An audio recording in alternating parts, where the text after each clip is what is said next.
All the patients in this room, all the feet that you see, they all have COVID.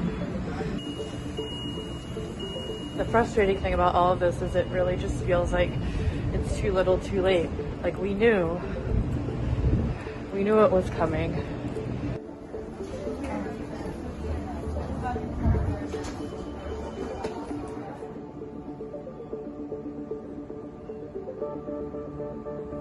Today is kind of getting worse and worse.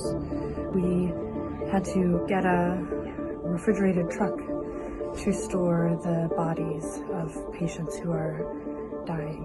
We are right now scrambling to try to get a few additional ventilators or even CPAP machines. If we could get CPAP machines, we could free up ventilators for patients who need them.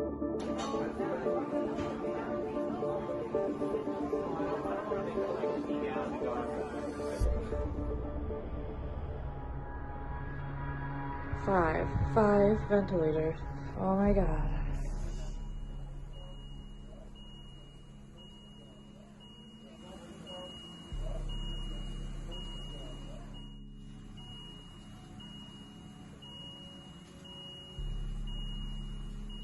We now have these 5 vents. We probably, unless people die, I suspect we'll be back to needing to beg for ventilators again in another day or 2. There's a mythical 100 vents out there, which we haven't seen.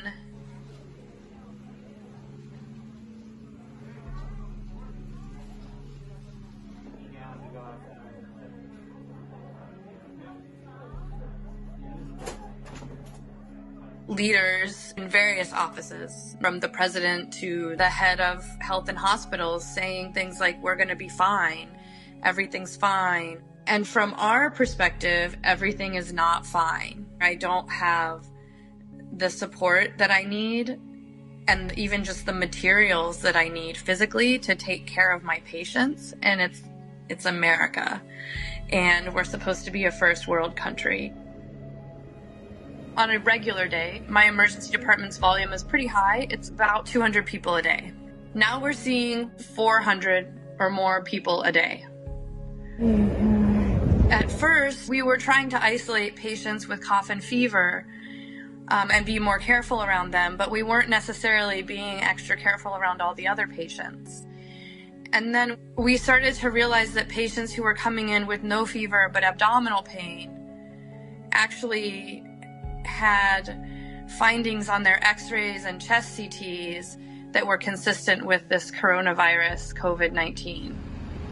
So someone in a car accident gets brought in, and we get a CT scan of them, and their lungs look like they have coronavirus. We were seeing a lot of patients who probably had COVID, but we didn't realize. 10 residents and also many of our nurses and a few of the attending physicians got sick. The anxiety of this situation is really overwhelming. All of the doctors, it's hard for us to get tested even if we want to, even if we have symptoms. We're exposed over and over again. We don't have the protective equipment that we should have. I put on one N95 mask in the morning. I need to have that N95 mask on for every patient I see.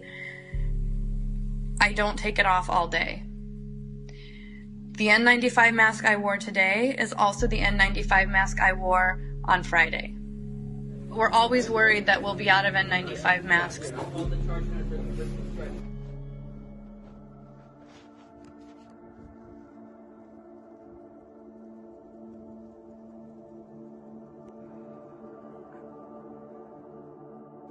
What's a little bit scary now is the patients that we're getting are much sicker.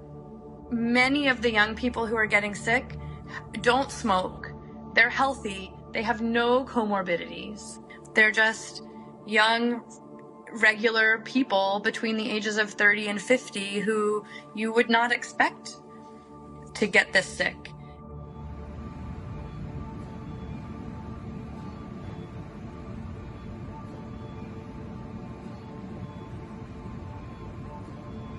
So many people are saying it's going to be okay, everything's fine, we have what we need. And if this goes on for a month or 2 or 3 or 5 like it did in China, and we're already this strained, we don't have what we need. I don't really care if I get in trouble for speaking to the media. I want people to know that this is bad. People are dying. We don't have the tools that we need in the emergency department and in the hospital to take care of them. And it's really hard.